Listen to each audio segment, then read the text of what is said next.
एक महत्वपूर्ण बात है, हमें जब अपने नववर्ष की बात याद आए, उसको मैं आपको बताना चाहता हूं। आप जाइएगा नेट पे सर्च करिएगा, only man made object which has crossed our solar system is Voyager 2 which was sent in 1978।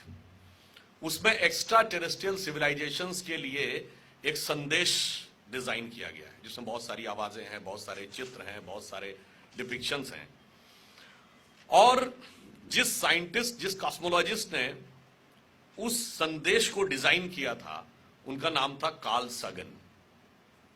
और कार्ल सगन ने कहा है, only the cosmological calculation of ancient Hindus matches with the modern cosmological calculations, यानी 1.97 billion तक पहुंचे। आज माना जाता है कि 4-4.5 बिलियन है। अब वो कितना सही है वो आगे की बात है, परंतु उनका कहना था बाकी कोई सभ्यता तो 1000 में नहीं पहुंच पाई, लाख में नहीं पहुंची। किसी ने कहा 5000 साल पहले दुनिया बनी थी, किसी ने कहा 14000 साल पहले दुनिया बनी थी। तो वो 50,000 तक भी नहीं पहुंचे और हम बिलियन तक पहुंचे। इसका अर्थ यह हुआ कि हमें बहुत सारी चीजों की जानकारी थी और इस ढंग के पर्व हमें कहीं ना कहीं उस चीज के बारे में रिमाइंड कर देते हैं। मैं दूसरा उदाहरण देना चाहता हूं। अभी अभी कुंभ का मेला समाप्त हुआ। आप सभी को पता है कि कुंभ मेला जो 4 स्थानों पे होता है, हर 12 वर्ष के बाद उसी स्थान पे होता है। पर 12 ही वर्ष के बाद क्यों होता है?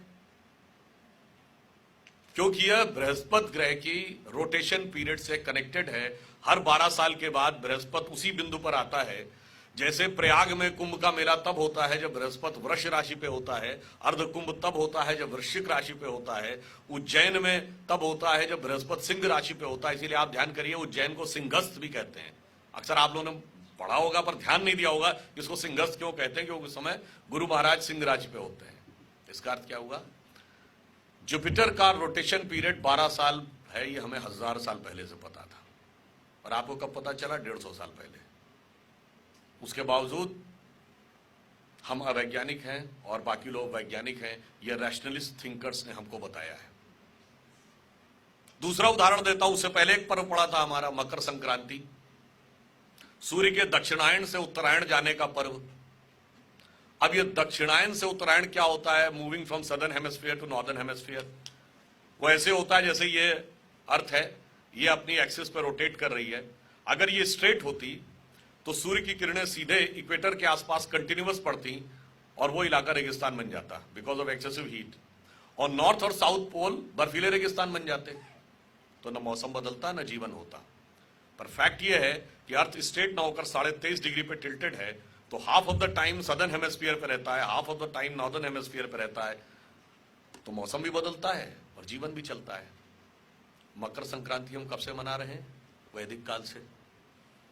इसका मतलब the earth tilt and its successive changing of the position of sun vis a vis earth, ये हमें हजारों साल पहले से पता था। इसके बावजूद हम अवैज्ञानिक हैं और जो ये कहते थे सूर्य पृथ्वी के चारों ओर घूमता है, जो कहते थे धरती चपटी है, गोल नहीं है, वो लोग वैज्ञानिक थे। ये रैशनलिस्ट थिंकर्स ने हमको समझाया और हमें 3 पीढ़ियों से ये बताया गया, तो कहीं ना कहीं हम लोगों के दिमाग पर भी उस चीज का असर पड़ जाता है। तो ये बहुत सारे आज के जो पर्व हैं, हमारी बहुत सारी ऐसी चीजें, अच्छा ये चीजें ऐसी रच बस जाती हैं हमारी व्यवस्था में कि उसको डिफाइन करना मुश्किल हो जाता है, इसमें क्या वैज्ञानिक है और क्या अवैज्ञानिक है। वो कुछ कुछ जानते कैसे है? जैसे हम लोगों ने क्लास 2nd 3rd में जब एडिशन सब्सट्रैक्शन पढ़ा तो क्या कहा जाता है, 4 + 3 कैसे करो? तो टीचर बताती है 4 लाइनें खींचो, फिर कहते हैं जी 3 लाइनें खींचो, फिर चारों को काउंट करो, 7। अब ये हुआ। अब जो मैथमेटिक्स का मेसी है उससे पूछिए तो वो 4⁻³ का इक्वेशन ऐसे ही बता देगा। तो वो 4th क्लास के बच्चे के हिसाब से तो अवैज्ञानिक है, क्योंकि उसने 4 लाइनें नहीं खींची, फिर आगे 3 लाइनें नहीं खींची, चारों को जोड़ा नहीं, तो कैसे बता दिया? वैज्ञानिक अवैज्ञानिक नहीं है, मेंटल लेवल का डिफरेंस है। बस ऐसा ही कुछ अंतर हमारे और बाकियों की सोच में भी था और हमारी वो चीज कहीं ना कहीं इसमें। अब मैं एक और उदाहरण देना चाहता हूं। हम लोगों का नववर्ष सामान्यतः मार्च से प्रारंभ होता है। 2000 साल पहले तो मार्च से ही होता था। आज कभी मार्च में पड़ता, कभी अप्रैल के शुरू में पड़ता है। तो ग्रेगोरियन कैलेंडर और हमारे कैलेंडर में 2 महीने का डिफरेंस है। और हमारे यहाँ एक और बात बड़ी महत्वपूर्ण है इस कैलेंडर में, आप देखिए, हमारा एक भी महीना किसी राजा वाजा के नाम पे नहीं है। अब चैत्र शुक्ल प्रतिपदा को चैत्र क्यों कहते हैं? जिस दिन मून विल बी राइजिंग, यानी शुक्ल पक्ष की प्रतिपदा होगी, उस क्षण मून जिस नक्षत्र में होगा, वो चित्रा नक्षत्र में होगा तो चैत्र मास होगा, विशाखा नक्षत्र में होगा तो वैशाख मास होगा, ज्येष्ठा नक्षत्र में होगा तो ज्येष्ठ होगा। और नक्षत्र यानी concept of constellation was only with the Indian system. नक्षत्र क्या है? 9 प्लैनेट तो पता है, अरे बैकग्राउंड में जो पैटर्न बन रहा है स्टार्स का वो भी तो पता होना चाहिए, यानी you have to have knowledge beyond the solar system. खैर, उसके बाद तो हमारे और उनके में अंतर है 2 महीने का। ग्रेगोरियन कैलेंडर के तमाम महीने बहुत बहुत नामों पे पड़े, सबको पता है, जनवरी, फरवरी, जूलियस सीजर के नाम पे जुलाई पड़ गया, सेंट अगस्टस के नाम पे अगस्त पड़ गया, तो उसको बढ़ाना था तो 30 की बजाय 31 कर दिया गया क्योंकि स्टेचर बड़ा दिखाना था। मगर 4 महीने ऐसे हैं जिनके के बारे में नहीं पता है किसके नाम पे पड़े, वो हैं सितंबर, अक्टूबर, नवंबर और दिसंबर। अब सितंबर is the 9th month of the Gregorian calendar, पर as our calendar it is a 7th month। और हमारे यहां जोडियक को 12 पॉइंट्स में डिवाइड किया गया है, तो 12 भागों में विभाजित है। तो एक प्रकार से आकाश को अंबर भी कहते हैं।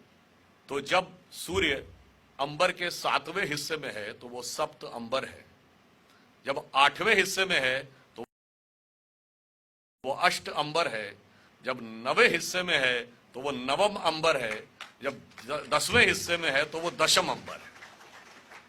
अब कोई ये कहे जी आपने तो सिमिली ड्रॉ कर दी, इसका लॉजिक क्या है? तो पहला लॉजिक तो ये है कि आप बता दीजिए चारों नाम कहां से आए ओबीसी सीक्वेंस में। और दूसरा लॉजिक ये है भाई 30 से 31 के कई महीने किए तो आखिरी महीने में से डेट कम होगी ना, तो दिसंबर 28 का होना चाहिए था, ये फरवरी 28 का क्यों होता है? लॉजिकल है ना कि जब आप पिकअप करेंगे कहीं से तो एंड से ही वो कम होगा, इसका मतलब फरवरी वो तो लास्ट मंथ, ये तो बाद में आपने चेंज किया। ये आप समझ लीजिए इसका अर्थ क्या हुआ, पूरी दुनिया हमारे ही संवत्सर को मानती थी, पूरी दुनिया नॉलेज के जिस लेवल पे थी वो हमारा ही अनुसरण करती थी। और इसीलिए शिक्षा के मामले में भारत विश्व का गुरु था। देखिए एक हम बात करें, हम सुपर पावर नहीं थे और सुपर पावर बनना भी नहीं चाहते थे। तो पावरफुल आदमी के बगल में आप खड़े हो जाइए तो आप थोड़ा संकोच में महसूस करते हैं, थोड़ा ठिठका हुआ महसूस करते हैं, कभी कभी थोड़ा दबा हुआ महसूस करते हैं। और गुरु के बगल में खड़े हो जाइए तो उन्नत, आनंदित और आह्लादित महसूस करते हैं। पावरफुल आदमी आपको फोर्स कर सकता है कोई काम करने के लिए, इंस्पायर नहीं कर सकता, इंस्पायर गुरु करता है। इसीलिए भारत दुनिया का एकमात्र देश है जो अपने को भारत माता भी कहता है, और अगर हम पुल्लिंग में आते हैं तो जगत गुरु थे। और भारत में गुरु और शिष्य परंपरा थी। देखिए जब हम शिक्षा की बात करते हैं, आज सबसे बड़ी समस्या क्या हो गई कि शिक्षा के संदर्भ में हमारे कॉन्सेप्ट वेस्ट के इन्फ्लुएंस में बहुत ज्यादा आ गए। आप सब लोग मतलब इतने विद्वान हैं, सबको ही पता होगा, हम सब लोग एक ना एक समय पे डिग्री ले चुके हैं। जब डिग्री लेना होता है तो उसको कन्वोकेशन होता है। कन्वोकेशन को हिंदी या संस्कृत में क्या कहते हैं? दीक्षांत समारोह। शिक्षांत समारोह नहीं कहते, दीक्षा हमारे यहां इंपॉर्टेंट है।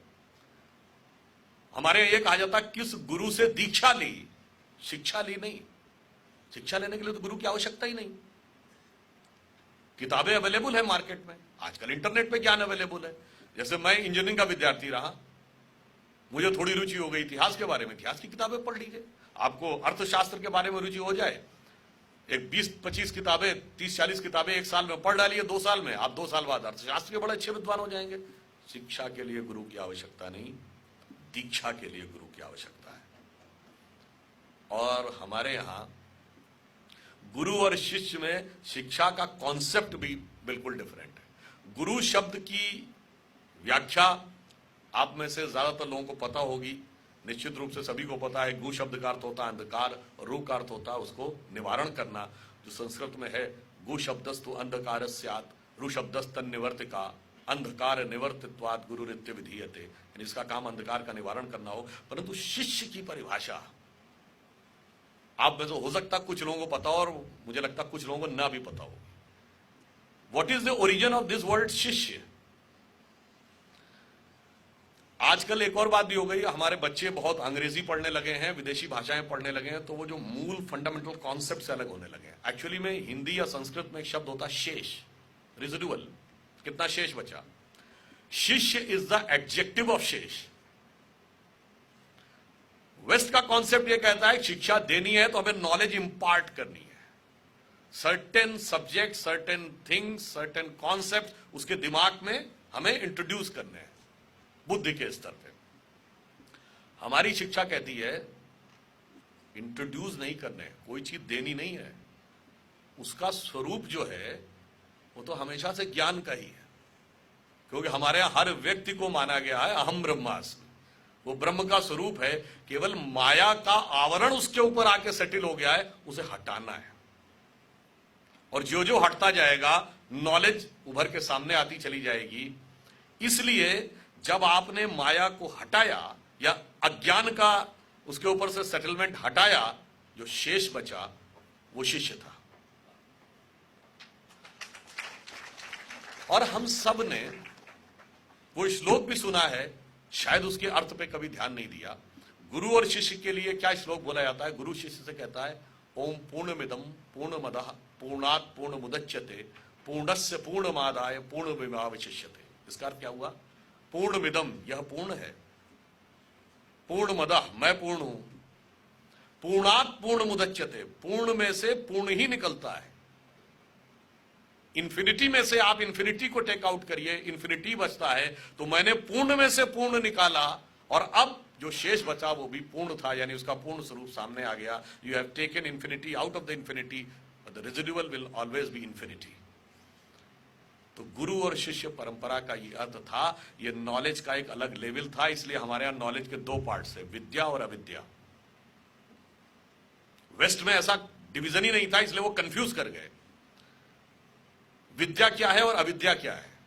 अविद्या सुनने में एक निगेटिव वर्ड लगता है, ऐसा निगेटिव नहीं था। ऑल वर्ल्डली नॉलेज वर अविद्या। ये physics, chemistry, math, zoology, botany, chemistry, sociology, history, geography, engineering, medical, mathematics से लेके आप मैनेजमेंट, ये जो पढ़िए, जो कुछ सांसारिक है वह अविद्या है। विद्या क्या है? उसकी क्लियर डेफिनेशन थी, सा विद्या या विमुक्त है। विद्या वो जो मुक्ति का मार्ग प्रशस्त करे। सरस्वती मां विद्या की देवी थी। विद्या के लिए अधिकारी होना आवश्यक है, अविद्या के लिए अधिकारी होना कोई आवश्यक नहीं है। वर्ल्डली नॉलेज के लिए, जैसे मैंने कहा, ना गुरु की आवश्यकता ना पात्रता की आवश्यकता, जिस सब्जेक्ट का मूड आ जाए किताब पढ़ लीजिए। मगर आज भी अगर आपको अपने अंदर स्पिरिचुअल एलिवेशन करना है तो बहुत सारे अपने ऊपर कंस्ट्रेंट्स लाने पड़ते हैं, कोई गुरु चुनना पड़ता है, उसके गाइडेंस में चलना पड़ता है, क्योंकि आपके पर्सनालिटी का टोटल ट्रांसफॉर्मेशन होता है। इसलिए उनका शिक्षा का कॉन्सेप्ट और हमारा शिक्षा के कॉन्सेप्ट में फंडामेंटल डिफरेंस था। और आप ये भी समझ लीजिए, हम सबसे पूछा जाता है कि एंशिएंट इंडिया में सबसे बड़ी साइंटिफिक डिस्कवरीज कौन सी? अरे ढेर सारी हैं, मगर मजबूरी में भी जाकर जिस डिस्कवरी को हमारे रैशनलिस्ट स्वीकार करने को बाध्य होते हैं तो कहते हैं जी जीरो भारत ने खोजा था। जीरो तो भारत ने खोजा था, पर जीरो भारत ने क्यों खोजा इसका जवाब कोई नहीं बता पाता। जीरो हमने इसलिए खोजा, जीरो का सबसे बड़ा खास ये बात यह है कि आप कितने भी नंबर्स तक कैलकुलेशन कर सकते हैं, उसमें कोई रिस्ट्रिक्शन नहीं रहता। जीरो की सबसे बड़ी खासियत यह है कि अगर कोई नंबर x है डिवाइडेड बाई n, उसकी सर्टेन वैल्यू होती है। आप n की वैल्यू कम करते चले जाइए तो रिजल्टेंट की वैल्यू बढ़ती जाती है। x बाई 20 से x बाई 10 की वैल्यू ज्यादा होगी, x बाई 10 से x बाई 5 की वैल्यू ज्यादा होगी, x बाई 4 की वैल्यू उससे ज्यादा होगी, फिर x बाई 1 की value is equal to x होगी, और x by 0 will be equal to infinity. इसका अर्थ क्या हुआ? अनंत का रास्ता शून्य से होकर जाता है, और हम अनंत खोजने में लगे थे, इसलिए हम शून्य को खोजने में सफल हुए। अभी शून्य की एक और खासियत है, आप 0.00001 को 0 से डिवाइड करिए तो भी इन्फिनिटी है, and 1 billion to the power trillion को 0 से डिवाइड करिए तब भी इन्फिनिटी है। इसलिए आप ईश्वर का साक्षात करके अपने अंदर शून्य पैदा करिए, या एक पत्थर की मूर्ति को प्राण प्रतिष्ठा करके उसके माध्यम से अपने अंदर शून्य पैदा करिए, अनंत दोनों स्थितियों में आपका स्वागत करने को तैयार खड़ा है। इसलिए हमारे यहां साइंस, स्पिरिचुअलिज्म, कॉन्सेप्ट, संस्कृति, धर्म सब इस कदर मिला हुआ था कि उनके लिए डिमार्केशन करना असंभव था। जैसे हम में से आपने बहुतों ने सुना होगा वैदिक मैथमेटिक्स,